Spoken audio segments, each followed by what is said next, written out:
আজি এবছৰৰ পিছত তোমালোকক এনেকৈ লগ পাইছো দেই, ভালেই হ'ল। তোমালোককতো কলেজ শেষ হোৱাৰ পিছত লগ নোপোৱাই হলো। পিছে তোমালোকে ইয়াত কৰিবলৈ আহিছিলা নেকি? খবৰ খাতি ভালেই আছেতো? তুলিকা, তুমি? আমাৰ ভালেই। আমি এইফালে এনেই অকণমান ওলাই আহিছিলো। মানে আমি এতিয়া ইয়াতে থাকো, সেইটো কাৰণে অকণমান ওলাই আহিছিলো আৰু নতুন ঠাইডোখৰ ফুৰি লওঁ বুলি। পিছে তোমাৰ খবৰ কেনেকুৱা? আৰু তুমি চব্জি লৈ এনেকৈ ইয়াত আছা যে, তুমি চব্জি বিক্ৰী কৰা নেকি? হয় নেকি? তোমালোক তাৰমানে এতিয়া ইয়াতে থাকা? ভালে আছে দিয়া, তোমালোকো তেতিয়াহ'লে মাজে সময়ে লগ পাই থাকিবা আৰু ন? মোৰো ভালেই দিয়া। মই চব্জি বিক্ৰী কৰোঁ আকৌ, বেলেগনো কি কৰিম, সেইকাৰণে এইবোৰকে কৰিছোঁ আৰু এইবোৰ কৰি মোৰ ভালো লাগে, সেইটো কাৰণে এনেকৈ চব্জি বিক্ৰী কৰোঁ। ঘৰত যদি কাৰোবাৰ দৰকাৰ হয় ঘৰলৈকেও যাওঁ মই চব্জি দিবৰ কাৰণে। আমাৰ ক্লাছৰ টপাৰে তাৰমানে এতিয়া চব্জি বেপাৰী, চব্জি বিক্ৰী কৰে। ভালে আছে দিয়া। বাৰু চাইনি, ব'লা আমি গৈ থাকোঁ। আমি তুলিকাক ডিষ্টাৰ্ব নকৰোঁ, তাই এতিয়া চব্জি বিক্ৰী কৰিব লাগিব, কাষ্টমাৰ আহিলে গুচিয়ে যাব লাগিলে। গতিকে আমি গৈ থাকোঁ। তুলিকা, তুমি তোমাৰ কাম কৰি থাকা। আমি যাওঁ, বাই। চাইনি, আজি হঠাৎ তোমাৰ কি হ'ল? আমাক চবকে যে লাঞ্চৰ কাৰণে মাতিলা?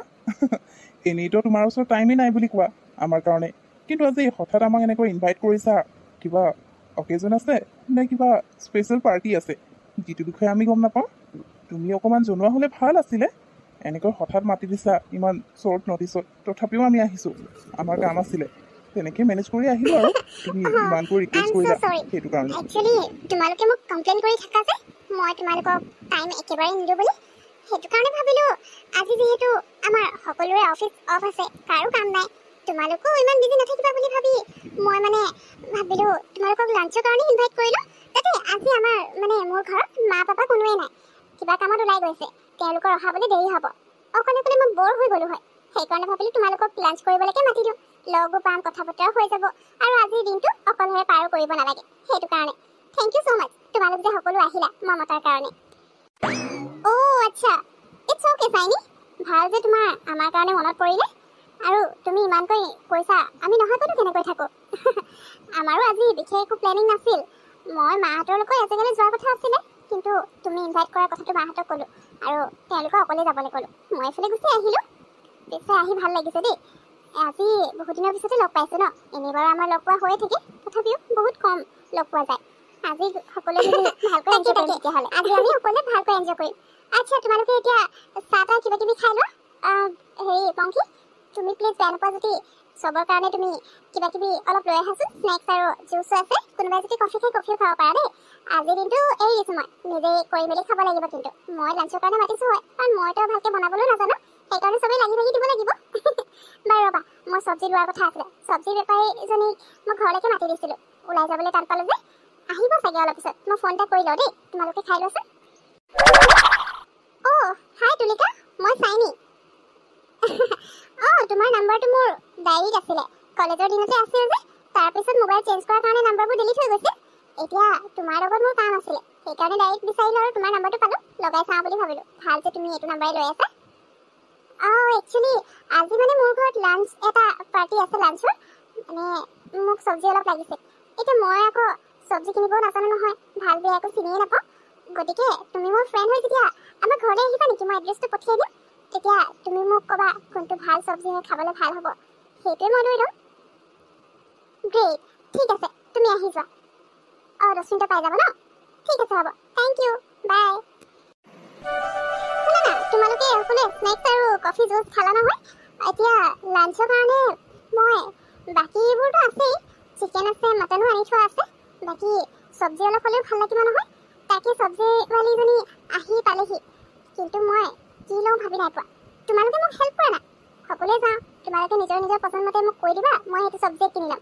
আৰু ইমানবোৰ চব্জি ল'লে মই আনিবলৈ দিগদাৰ হ'ব না, গতিকে ব'লা মোৰ লগত গেটলৈকে, তাৰপৰা তোমালোকে মোক হেল্প কৰি দিবা আকৌ। আমাক লাঞ্চৰ কাৰণে মাতিছা, আৰু কামত কিন্তু ঠিকছে লগাইছা দেই। বাৰু হ'ব, একো নাই দিয়া, ফ্ৰেণ্ডৰ ঘৰলৈ আহিছোঁ, এনেকৈ লাগি ভাগি কৰি মেলিয়েতো খাব লাগিব, একো নাই দিয়া, বেয়া পোৱা নাই। ব'লা আমি সকলোৱে যাওঁ, চব্জি কি ল'বলৈ আছে লৈ আহোঁগৈ।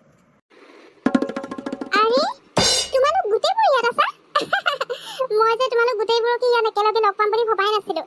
পিছে ইমান বছৰৰ পিছত সকলোকে একেলগে দেখা পাই মোৰ বহুত ভাল লাগিল দেই। তোমালোক সকলো ভালে আছাতো? কলেজ শেষ হোৱাৰ পিছততো আমি কাকো দেখিও নোপোৱা হ'লো, কিন্তু আজি সকলোকে দেখা পাই সঁচাকে বহুত ভাল লাগিছে মোৰ। অ' চাইনি, এইজনী আমাৰ ক্লাছৰ টপাৰ তুলিকা নহয়নে? পিছে তুলিকা, চাইনিয়ে যে চব্জি কিনাৰ কথা কৈ আছিলে, মানে তুমিয়ে আহিছা নেকি চব্জি বিক্ৰী কৰিবলৈ? অ' মাই গড, তুমিতো আমাৰ ক্লাছৰ টপাৰ আছিলা, কিন্তু এইবোৰ মানে চব্জি বেপাৰী? মোৰতো বিশ্বাসেই হোৱা নাই, তুমি চব্জি বেপাৰী কাম কিয় কৰি আছা? ৰূপালী, মই একচুৱেলি টপাৰ হ'লেনো কি হ'ব? টপাৰ হ'লো বুলি যে এনেকৈ চব্জি বিক্ৰী কৰিব নোৱাৰি কিবা কথা আছে নেকি? তোমালোকে অফিচত চাকৰি কৰা চাগে, কিন্তু মই এইবোৰ চব্জি বিজনেছে কৰোঁ। আমাৰ মানে বহুত ডাঙৰ ডাঙৰ বাৰী আছে নহয়, প্ৰত্যেক বছৰে বহুত বহুত খেতি কৰা হয়। বাছ ময়ো সেইকাৰণে বিক্ৰী কৰিবলৈ আহি যাওঁ, ঘৰত এতিয়া এনেই থাকিনো কি কৰিম সেইবুলি। বাৰু চাইনি, তুমি কি চব্জি ল'বা কোৱা, মই তোমাক দি দিওঁ। হয় নেকি? পিছে তুলিকা, আমাৰ যেতিয়া মানে আমি কলেজত পঢ়ি আছিলোঁ, তুমি আমাৰ ক্লাছৰ টপাৰ আছিলা, আৰু তোমাক যেতিয়া সোধা হয় তুমি কি কৰিবা লাইফত, তেতিয়াতো তুমি বহুত ডাঙৰ ডাঙৰ কথা কৈছিলা যে মই বহুত ডাঙৰ বিজনেছ ওমেন হ'ম, এণ্টাৰপ্ৰেনিয়ৰ বনিম বুলি। পিছে তোমাৰ যে সেই ডাঙৰ বিজনেছটোৰ কথা কৈছিলা, এয়াই আছিল নেকি চব্জি বেপাৰী? মোৰ যে সঁচাকৈ তোমাক দেখি হাঁহিহে উঠিছে। আমি ক্লাছৰ টপাৰ নাছিলোঁ, একেবাৰে লাষ্টতহে আহে আমাৰ নাম্বাৰ। তথাপিও চোৱাচোন, ইমান ডাঙৰ কোম্পানী এটাত আমি জব কৰি আছোঁ, মাহেকত চেলাৰী 60-70,000 পাওঁ। পিছে তোমাৰ মাহেকত কিমান ইনকাম হয়? এদিনততো কিমান চব্জি বিক্ৰী কৰিব পাৰিবা? ঠিক ধৰি লোৱা 10,000 এটা ইনকাম হয় চাগে মাহেকত। ক্লাছৰ টপাৰ হয় তোমাৰ এইটো অৱস্থা। মইতো এতিয়া ভাবিছোঁ ভালেই হ'ল আমি ক্লাছৰ টপাৰ নাছিলোঁ, নহ'লে আমাৰো অৱস্থা চাগে তোমাৰ নিচিনা হ'ল হয়, নে কি কোৱা? ৰাহুল, তুমি একদম ঠিক কথা কৈছা। ভালেই হ'ল আমি ক্লাছৰ টপাৰ নাছিলোঁ, সেইকাৰণে আজি আমি ইমান ডাঙৰ ডাঙৰ কোম্পানীত এটা ভাল পজিশ্যনৰ জব কৰি আছোঁ, য'ত চেলাৰীও আমাক বহুত বেছি দিয়ে। পিছে তুলিকা, তোমাক যদি কেতিয়াবা আমাৰ পৰা সহায় লাগে তুমি আমাক ক'ব পাৰা, কাৰণ আমি গোটেইবোৰতো ফ্ৰেণ্ডেই হয়।